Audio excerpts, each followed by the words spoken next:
Okay, welcome back. Features and sources of the Indian Constitution. This is an important topic. In this topic, we are going to discuss this important area. As we know that the Constitution of India is remarkable for certain unique features of its own. Uh, it's a combination of uh, it has some certain distinctive features that the Indian Constitution uh, that is unique features. There are a number of features. Today we will discuss in very brief way. Uh, so the features are like the first one, that is written and detailed one.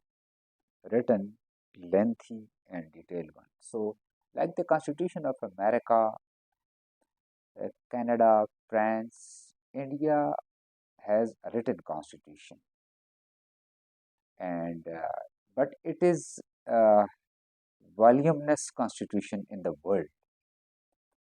But unlike America, Australia, Canada, and South Africa, the Indian constitution is bulky one.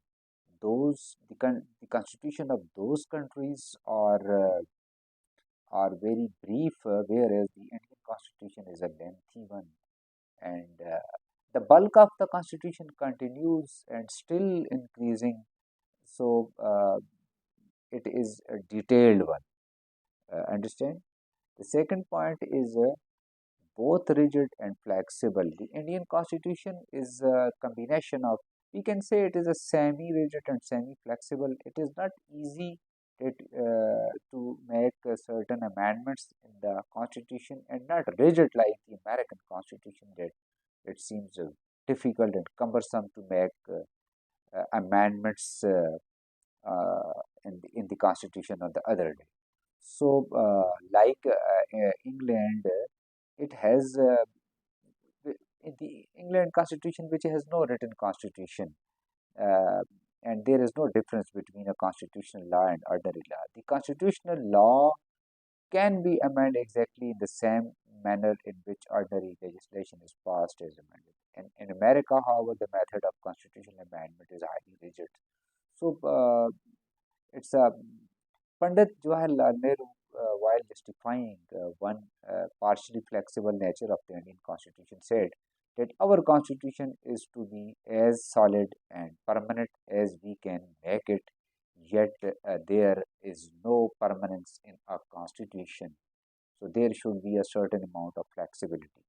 And if you make anything rigid and permanent, you stop the nation's growth, the growth of a living, vital, organic people. So its rigidity character is uh, and flexibility characters both are uh, available and exist in this constitution. Third one is sovereign democratic republic. India, the preamble of the constitution declares India to be a sovereign socialist secular democratic republic. So ये सारे character जो हैं ये India के constitution में पाए जाते हैं कि ये सॉवरन भी है, ये सेकुलर भी है, ये डेमोक्रेटिक भी है और ये रिपब्लिक भी है.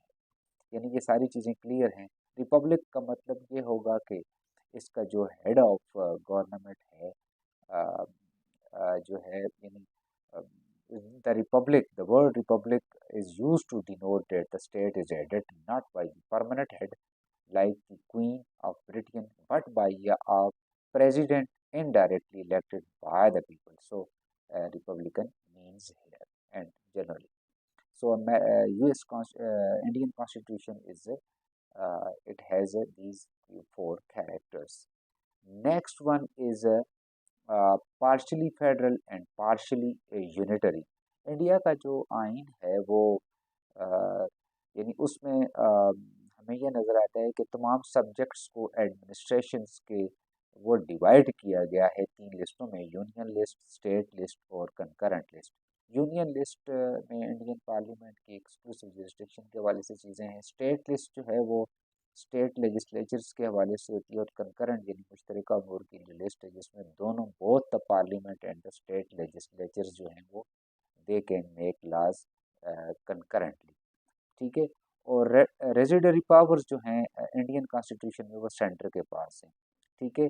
और इसी तरह से यूनियन और स्टेट्स जो हैं हैव देयर ओन गवर्नमेंट्स, और उनके अपने एग्जेक्टिव हेड्स होते हैं। ठीक है। जिस तरह प्रेसिडेंट जो है वो यूनियन हेड है यूनियन एग्जेक्टिव का, और गवर्नर जो होते हैं वो स्टेट एग्जेक्टिव के हेड होते हैं। इसी तरह से प्राइम मिनिस्टर जो होता है वो यूनियन गवर्नमेंट का प्राइम मिनिस्टर होता है, और chief minister that is of state government को होता है। ठीक है। इसी तरह से सुप्रीम कोर्ट जो कि वहाँ पर सेटअप की गई है to interpret the constitution and settle the disputes between the centre और स्टेट्स के दरमियान, और preserve this division of powers. India की जो कोर्ट है। नेक्स्ट जो है वो कैरेक्टर है that is parliamentary system of government. India का जो कॉन्स्टिट्यूशन है वो स्टेब्लिश करता है एक पार्लियामेंट्री टाइप ऑफ गवर्नमेंट को, बोथ सेंटर और यूनिट्स के दरमियान। और ये ब्रिटिश का जो कैबिनेट सिस्टम उसको फॉलो करता है against the American presidential system. गो के जो प्रेसिडेंट है वो इलेक्ट होता है इनडायरेक्टली, और द हेड ऑफ एग्जेक्टिव होता है आफ्टर यूनियन का, लेकिन रियल पावर जो है वो अगेन वो कैबिनेट के पास है, जो कि कलेक्टिवली रिस्पॉन्सिबल होती है इंडिया में लोकसभा को। ठीक है जी। तो इसी तरह से जो है वो जो इन द स्टेट गवर्नर जो हैं वो हेड होता है, is the head of the adjective, लेकिन रियल पावर जो है वो काउंसिल ऑफ मिनिस्टर्स के पास होती है जो स्टेट्स के होते हैं, पाकिस्तान में जिनको चीफ मिनिस्टर्स भी कहा जाता है। तो which is responsible to the legislative body, यानी काउंसिल ऑफ मिनिस्टर जो हैं वो अपने अपने यूनिट्स की लेजिस्लेटिव बॉडीज़ को जो है वो रिस्पॉन्सिबल होते हैं। प्रेसिडेंट और गवर्नर जो हैं वो सिर्फ और सिर्फ कॉन्स्टिट्यूशनल हेड्स होते हैं, जबकि और ये फ्रेमर्स ऑफ इंडियन कॉन्स्टिट्यूशन ने जो है वो अमेरिका की इस चीज़ को in the name of the chief executive जो है वो फॉलो किया है, और जिसको फंक्शनिंग के एतबार से government from the constitution of the great Britain ने जो है वो इसको इम्प्लीमेंट किया है। तो ग्रेट यानी पार्लियामेंट्री सिस्टम ऑफ गवर्नमेंट जो है वो ये ऑब्टेन करता है ग्रेट ब्रिटेन के, और अडॉप्ट किया गया है primarily in the success of this system in England. और फिर इसके बाद जो है वो यानी एक एक्सपीरियंस हुआ है इंडियन पीपल्स का कि जो कि काफ़ी टाइम उन्होंने जो है वो 1919 का जो रिफॉर्म्स हैं और 1935 का जो एक्ट है, तो वो ये शो करता है कि इंडियन पीपल्स फेमिलियर हैं, और फिर एक रिस्पॉन्सिबल गवर्नमेंट वो गवर्नमेंट ऑफ इंडिया की चल सकती है। तो इस तरह से उन्होंने जो है वो पार्लियामेंट्री सिस्टम ऑफ गवर्नमेंट को वो किया है। ठीक है जी। नेक्स्ट जो है वो है सेकुलर स्टेट। इंडिया एक सेकुलर स्टेट है, यानी स्टेट रिलीजन कोई भी नहीं है, और हम ये कह सकते हैं कि कॉन्स्टिट्यूशन जो है वो इस चीज़ को यानी seeks to prevent the growth of communal policy और थियोक्रेटिक स्टेट ना। तो ये जो इंडियन कॉन्स्टिट्यूशन है it it establishes a state in India which is neither religious nor irreligious but non religious. तो ये सेकुलर है, इसका कैरेक्टर जो है वो ज़बरदस्त कैरेक्टर है। ठीक है जी। नेक्स्ट जो है वो सिंगल सिटीजनशिप। सिंगल सिटीजनशिप यानी गोके इंडिया एक फेडरल गवर्नमेंट है और डबल सिटीजनशिप है, लेकिन as provided by the US constitution, लेकिन यानी it has not been provided for all the Indian irrespective of their domicile they enjoy the single citizenship। जबकि अमेरिका में जो है वो इसके उलट है कि all the citizen enjoy the right of double citizenship. So Americans are considered to be the citizens of the state where they are domiciled, and they are the citizens of America as a whole. So in both the capacity they enjoy different rights। So the principle of single citizenship जो India का है, Indian constitution का है, वो इनको जो है वो एक स्ट्रांग यानी सोशल जो और पॉलिटिकल यूनिटी इंडिया के अंदर मेंटेन रखने के लिए जो है वो सिंगल सिटीजनशिप जो है वो वर्केबल है, और एक अच्छा जो है वो इसका मैसेज जो है वो मिल रहा है कि रेशियल डिस्क्रिमिनेशन ना हो और ये सारी। ठीक है जी। नेक्स्ट पॉइंट है directive principles of state policy. ये हर रियासत बनाती है, हर रियासत के होते हैं डायरेक्टिव प्रिंसिपल्स, जो कि एक डिस्टिंक्टिव फीचर होता है, और ये इंडियन कॉन्स्टिट्यूशन का एक ज़बरदस्त डिस्टिंक्टिव फीचर है कि कि उनके वो उसमें आइडियल्स होते हैं कि वो क्या करने जा रहे हैं, वो क्या करेंगे। जैसे कुछ मैं डायरेक्टिव प्रिंसिपल्स बता भी देता हूँ कि जैसे इक्विटेबल डिस्ट्रीब्यूशन ऑफ वेल्थ होगी और एकमुलेशन ऑफ वेल्थ नहीं होगी, यानी concentration not in few hands, यानी ये वाला मामला नहीं होगा। और advocate means of livelihood to all citizens होगा। प्रिवेंशन ऑफ काउ स्लेटर होगी, यानी गाय की जो है ज़बीहा पर पाबंदी है। Promotion of health and strength of workers होगी। Promotion of cottage industry, scientific, agricultural और एनिमल हस्बेंड्री पर राइट टू वर्क होगा। Right to education, right to living wage. इसी तरह से प्रोहिबिशन ऑफ इंटॉक्सिकेटिंग ड्रिंक्स, और इसी तरह स्टेब्लिशमेंट ऑफ विलेज पंचायत, इनको इसको मेंटेन रखा गया है, विलेज पंचायत जो है वो रहा यहाँ पर। तो इस तरह के डायरेक्टिव प्रिंसिपल जो हैं वो ये ये नॉन जस्टिफिएबल होते हैं, और ये स्टेट जो है वो अपने उसके लिए जो है हर स्टेट के जो हैं वो हैं। तो इंडियन कॉन्स्टिट्यूशन में यहाँ पर इनके ये जो चीज़ें हैं जो मेंशन की गई। ठीक है जी। नेक्स्ट में फीचर में जो है वो मेरे पास है establishment of a welfare state. India एक फलाही रियासत का वो है, और यानी though the Indian Constitution of India does not clearly commit itself to any specific economic theory, yet the preamble of the Constitution, together with the directive principle of state policy, hint at the establishment of a social state in India। तो clearly उसका जो इशाइया है, preamble है, वो ये government को यानी बनाता है जो कि ऐसी पॉलिसी को परस्यू करे जो कि लोगों की मुआशी यानी इकनॉमिक, उनके अंदर इक्वालिटी, उनके अंदर सोशल जस्टिस जो है वो मुल्क के अंदर लेकर आए। तो ये जो चीज़ है, ये वेलफेयर स्टेट का जो है वो एक उसको दे रही है, और ताकि लोग अपनी इकनॉमिक इक्वालिटी और ये वेल्थ के हवाले से, और यानी इनइक्वालिटीज़ वेल्थ की ना हो और रिमूव की जाएँ। तो ये रिमूव जो है वो fixation of ceiling of urban और रूरल वेल्थ को भी वो कर रहा है। तो ये सारा जो है उनके कॉन्स्टिट्यूशन में मौजूद है।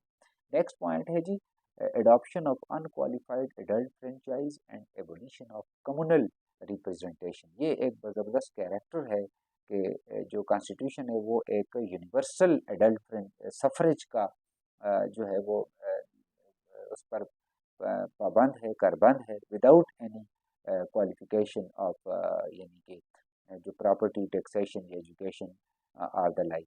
तो हर शख्स को जो है वो राइट है वोट डालने का, जिसकी उम्र जो है वो 21 साल है।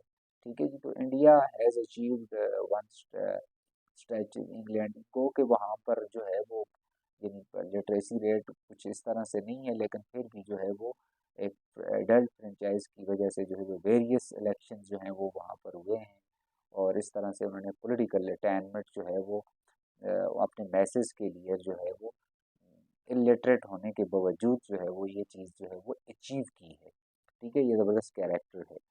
और फंडामेंटल राइट्स ये तमाम मुल्कों के आइन में मौजूद होते हैं। फंडामेंटल राइट्स यानी जिस तरह अमेरिका के आइन में है, constitution of India also include the separate, इसके अंदर इसका एक फंडामेंटल राइट्स का एक सेपरेट चैप्टर मौजूद है जो कि फंडामेंटल राइट्स को गारंटी करता है तमाम सिटीजन्स के। यानी ये जस्टिफी ये दे आर यानी these rights are justifiable and in viable होते हैं।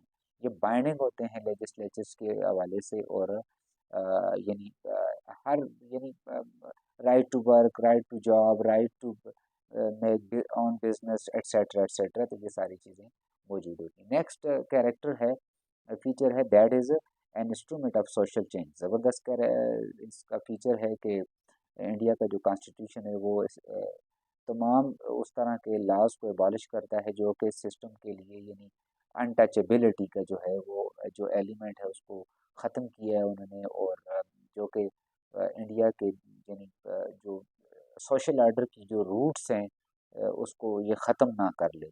तो सोशल जो रिफार्मर्स जो थे, और जो इसके वो हैं, उन्होंने इस चीज़ को लिया सीरियसली, और एफर्ट्स की इन चीज़ों को जो कि यानी सोसाइटी के लिए जो है वो प्रॉब्लम क्रिएट कर रही थी। तो इस तरह से इन्होंने यानी तमाम लोगों को उस धारे में जो है वो सोसाइटी के अंदर जो है वो शामिल किया है और करने की कोशिश की है, ताकि जो है वो इवन के डाउन ट्रोडन भी जो है वो उनका जो मयार है ज़िंदगी है वो अपलिफ्ट हो जाए।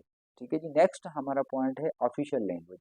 इंडिया के यहाँ जो है वो बहुत सी ज़ुबानें बोली जाती हैं कल्चरली, लेकिन अ, के एक कॉमन लैंग्वेज भी जो है वो उनकी जो नेशनल लैंग्वेज है, सिंबॉलिक, जो कि उनकी यूनिटी का दूसरे मुल्कों से मुमताज़ करती है, तो वो है उनकी हिंदी है, जो है वो देवनागरी स्क्रिप्ट में जो है वो मौजूद है। और गो के वो इंग्लिश भी बड़ी रवानी के साथ बोलते हैं, और इंग्लिश भी बोली जाती है, लेकिन हिंदी और उर्दू भी है नो डाउट वहाँ पर। तो हिंदी जो है वो डोमिनेट है उनकी लैंग्वेज। तो बिसाइड्स हिंदी, इंग्लिश और उर्दू, ये सारी ज़ुबानें जो हैं वहाँ पर उसका इस्तेमाल हो रहा है और बोली जाती है।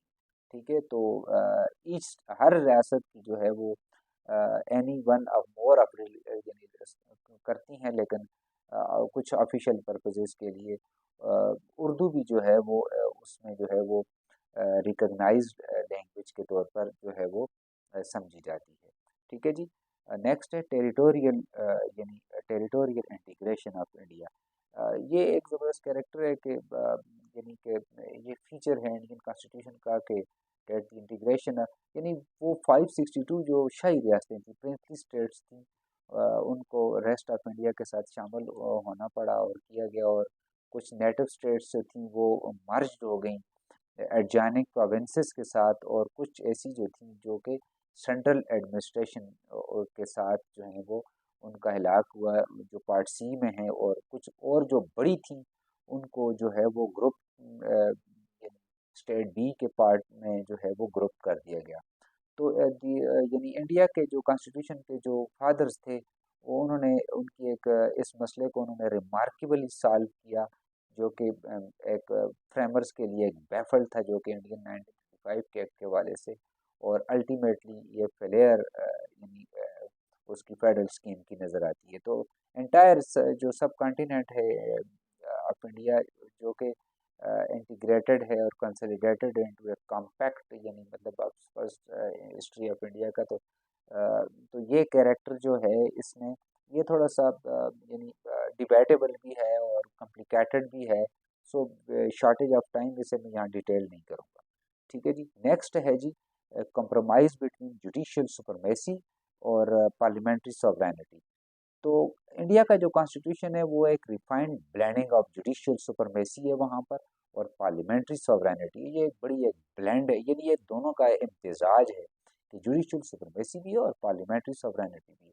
और extra super authority of the supreme court of America को ये अवॉइड करता है, जिस तरह अमेरिका की है, यानी जो कि इनवैलिडेट कर देती है any act of American Congress, जो कि नल एंड वाइड करना या अल्ट्रा वायर करना जिसको कहते हैं, जो कि स्पिरिट ऑफ कॉन्स्टिट्यूशन के अगेंस्ट है।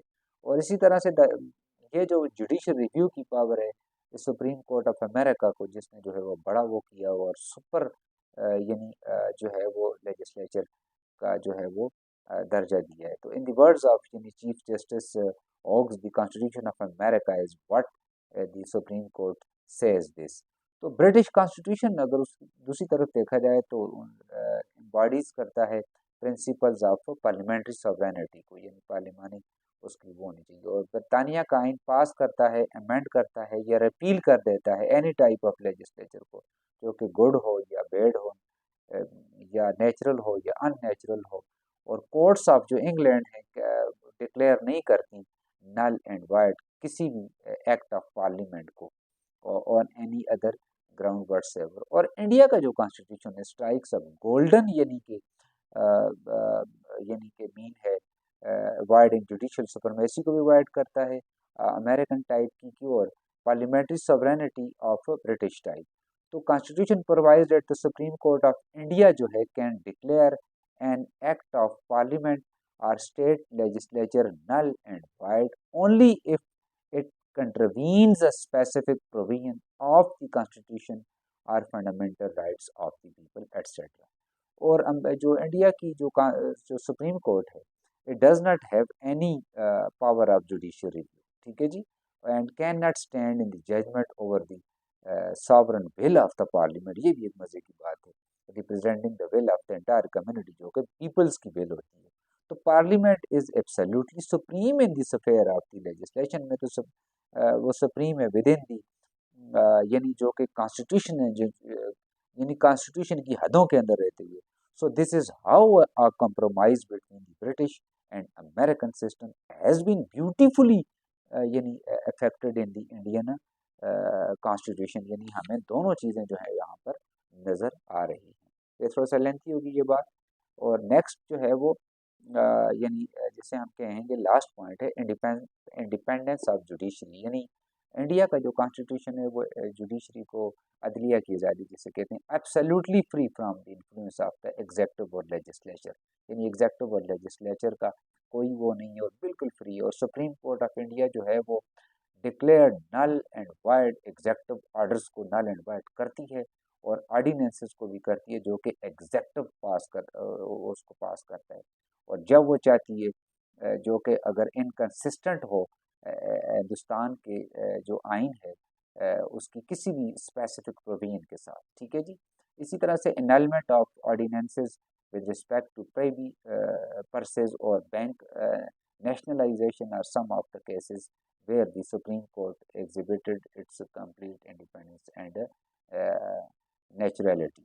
सो ये कुछ थी स्टूडेंट्स इंडियन कॉन्स्टिट्यूशन की जो सोर्सेज भी हैं, और इंडियन कॉन्स्टिट्यूशन के जो हैं वो स्ट्रॉन्ग यानी साइलेंट फीचर्स या करेक्टरिस्टिक्स भी हम कह सकते हैं। सो हमें बहुत से मौक़ों पर यह नज़र आया है कि इसकी कुछ चीज़ें जो है अमेरिका के आइन से मिलती हैं, कुछ चीज़ें यूके के आइन से मिलती हैं, लेकिन तीसरी बात जो हमें ज़बरदस्त लगी है कि कुछ ऐसी चीज़ें भी हैं जो कि यूनिक कैरेक्टर के तौर पर जो है वो इंडिया के कॉन्स्टिट्यूशन में नज़र आती हैं। ठीक है, hope you find this lecture fruitful. Thank you.